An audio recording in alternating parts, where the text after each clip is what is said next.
Hello, thanks for tuning in. This is Lisa from I Want You to Shine YouTube station. It's really good to have you here, wherever you are and whoever you are. And I wonder how you are. How's life treating you?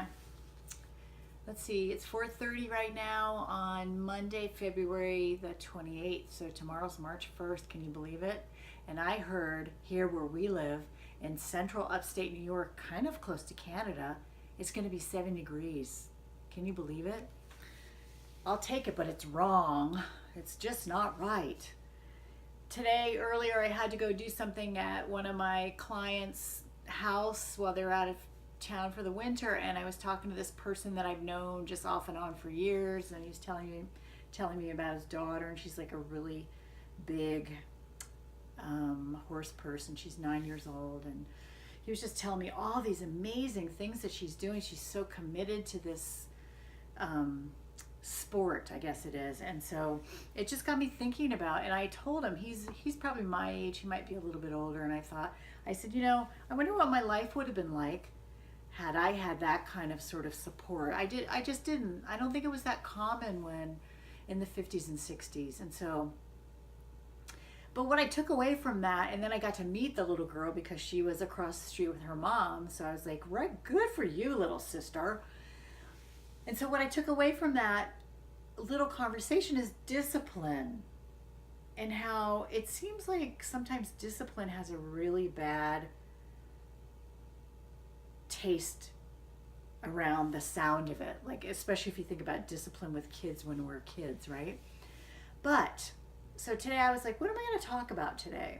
And I want to talk about discipline because I am now quite a disciplined person with a lot of different things, like with my healthcare practices.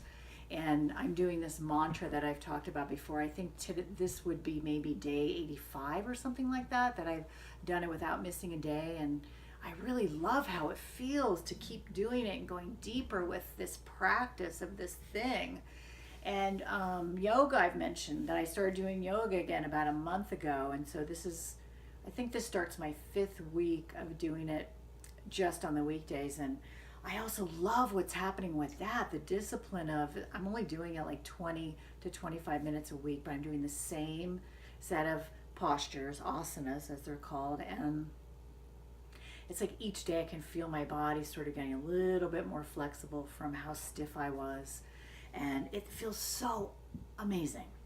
So discipline almost feels like, if we take that word away, we could substitute self-care.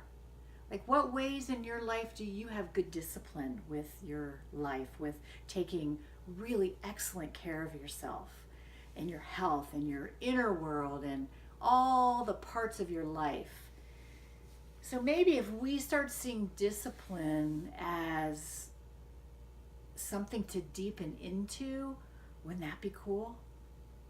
I'm really thinking about it a lot. I have some things that I do really regularly and some things I don't do. I had my bike out the other day. It's obviously in winter not a very regular thing where I live, but it felt really good. It was hard and my knees were sore, and I'm not a really strong rider at all, but it felt really good. So that's not discipline. I'm not disciplined with that, but my other regular things, I love how it feels. I just feel like for some reason I'm getting healthier, and I really love how that feels. And I know that that's a direct result of some of the things that I'm doing with discipline. So what I want to say to you is, where can you grow some discipline for yourself? Do you need to do a meditation thing, a practice? There are hundreds of different meditation things that you can choose from.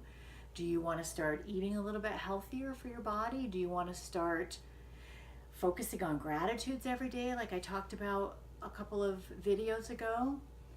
Do you want to start breathing deeper? I have a client that I worked with, we're done working together now, but she had such amazing transformation. And if she's watching, you know who you are, sister. She had such amazing transformation from just contacting her breath, and it became like a discipline for her. And what I loved about that is that it really inspired me to start being more aware of my breath as a discipline, as a practice. I haven't been sleeping really great lately, which is very unusual for me. So last night, I had one great night of sleep in the last couple of weeks, and that was Sunday night. So I don't really know what's going on, but I don't like it. But anyway, last night I was lying in bed and I was really trying to practice the breathing that my client that we did together and that she sort of cultivated for herself. So I was trying to really breathe into my heart and then relax because I could feel that there were lots of thoughts going around. So anyway, there's 1,015 things that you could choose from to be more disciplined with, or to be more sort of cultivating a deeper practice for yourself of self-love and self-care. So I encourage you to do that. I encourage you to find one little thing that you want to do more regularly and more often. And then please, my only request is that if you don't do it regularly, be gentle with yourself, okay? Because you know I feel so strongly about self-compassion, and I'm going to give myself till I'm 95 years old to get these things right. I don't care how long it takes. I have that much compassion for myself, and I want you to have the same for yourself. Because what it does is it brings relaxation and peace inside, okay? So you can do this. You can do anything you want. Anything you want. If you want to send me an email about something that you want me to talk about, shoot me an email at lisa@iwantyoutoshine.com, okay? You are wonderful. You are worth being disciplined and having practices that support your life, okay? So I love you, and I'll talk to you soon. Bye. Have a wonderful day.